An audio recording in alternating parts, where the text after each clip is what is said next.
BTS के जो songs होते हैं वो सोसाइटी, डिप्रेशन, एंजाइटी और भी सोशल इश्यूज, मेंटल इश्यूज पर बेस्ड होते हैं। हर एक सॉन्ग का कंसेप्ट होता है, हर एक सॉन्ग कुछ लर्निंग देता है, हर एक सॉन्ग के पीछे कोई स्टोरी होती है। किसी किसी सॉन्ग में ताइको की फीलिंग्स भी एक्सप्रेस हो जाती है। DNA, boy with love, fake love जैसे सॉन्ग ताइको को रिलेटेबल है। कोरियोग्राफी भी इस तरह से होती है जिसमें ताइको की मेन होता है। जो भी ताइको को रिलेटेबल सॉन्ग होते हैं ना, उसमें बहुत ही डीप एनालिसिस होता है। आज हम ऐसे ही ताइको को रिलेटेबल सॉन्ग का एनालिसिस देखेंगे। आज हम फेक लव का एनालिसिस देखेंगे। क्या स्टोरी है इस सॉन्ग की, क्या क्या ताइको को रिलेटेबल चीजें हैं इस सॉन्ग के अंदर। सो आर्मीज, ये वीडियो पूरा एंड तक जरूर देखना, तभी आप सारी चीजों को लिंक कर पाओगे। So let's start the video. Fake love थोड़ा बहुत सिंगुलरिटी सॉन्ग से भी रिलेटेड है। कुछ सिंगुलरिटी की चीजें फेक लव में भी है। सिंगुलरिटी में दिखाया गया था कि तायुंग अपनी ट्रू पर्सनैलिटी को छुपाते हैं और ये बहुत ही पेनफुल होता है उनके लिए। जो सिंगुलरिटी के लिरिक्स है ना, वो भी हार्ट ब्रेकिंग है। यहाँ तायुंग सारे मास्क शो करते हैं जो उन्होंने अपने पीछे छुपाए हैं। जो रियल तायुंग है वो तो कहीं छुपा हुआ, कहीं बंद है, सोसाइटी से दूर है। वो अपनी रियल आइडेंटिटी बता नहीं पा रहा है। तायुंग वेट कर रहे हैं कि कब कोई आएगा और उन्हें बचाएगा। तो ये तो था तायुंग के सिंगुलरिटी का छोटा सा एनालिसिस। अब जो मैं आपको फेक लव का एनालिसिस बताऊंगी ना, वो अपने आप ही सिंगुलरिटी सॉन्ग से कनेक्ट हो जाएगा। फेक लव के स्टार्टिंग में ये फ्लावर दिखता है जो एक ग्लास वेसल में बंद होता है, और ये फ्लावर आपको फेमिलियर लग रहा होगा शायद। अगर नहीं लग रहा है तो मैं आपको बताती हूँ कि ये फ्लावर सिंगुलरिटी में तायुंग के हाथ में था।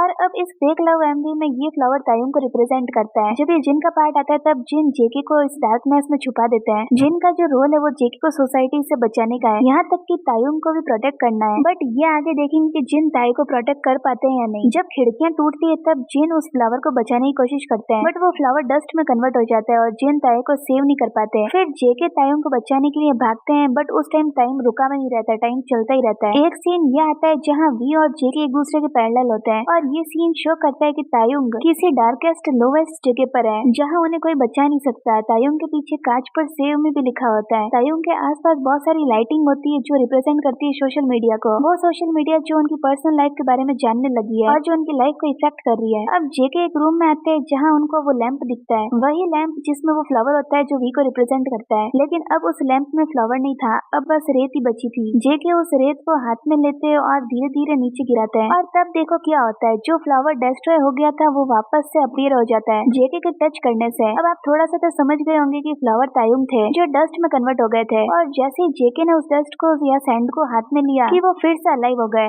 जेके के टच करने से वी अलाइव हो गए, और इसके बाद डोर खुल जाता है जो डोर बंद होता है। सैंड को टच करने के बाद जेके के लिए डोर ओपन हुआ। सिर्फ जेके के लिए ओपन हुआ क्योंकि जेके ही है जो वी को बचा सकते हैं। जेके के ऐसे करने से जो ताई के पीछे सेव में लिखा होता है वो आई एम फाइन में कन्वर्ट हो जाता है। जिन ने कोशिश की थी वी को बचाने की, बट वो फेल हो गए। जिन क्या जेके के अलावा और कोई भी नहीं बचा सकता था वी को, इसलिए तो सिर्फ जेके के लिए डोर ओपन हुआ क्योंकि जेके ही थे जो वी को बचा सकते थे। डेस्टिनी ने पहले से ही डिसाइड किया हुआ था कि जेके ही वी को बचाएंगे। जेके और तायुंग को पहले से डेस्टिनी ने साथ रखा था एक दूसरे को बचाने के लिए। इस सॉन्ग में जो कोरियोग्राफी हुई है उसके लिए ताइकुक को ही चुना गया था। बाकी और किसी मेंबर को भी चुन सकते थे, बट ताइकुक को ही इसके लिए चूज किया गया था। इन चीजों को डिस्क्राइब करने के लिए ताइकुक को ही लिया गया। वीडियो में भी और रियल में भी ताइकुक को डेस्टिनी मिलवाना चाहती है, और हम यही प्रे करते हैं कि रियल में ताइकुक एक साथ रहे। आर्मीज, तो ये था फेक लव का एनालिसिस। ये एनालिसिस आपको कैसा लगा कमेंट सेक्शन में जरूर बताना। अगर आपको वीडियो अच्छा लगा वीडियो को लाइक कर देना, चैनल को सब्सक्राइब भी कर देना।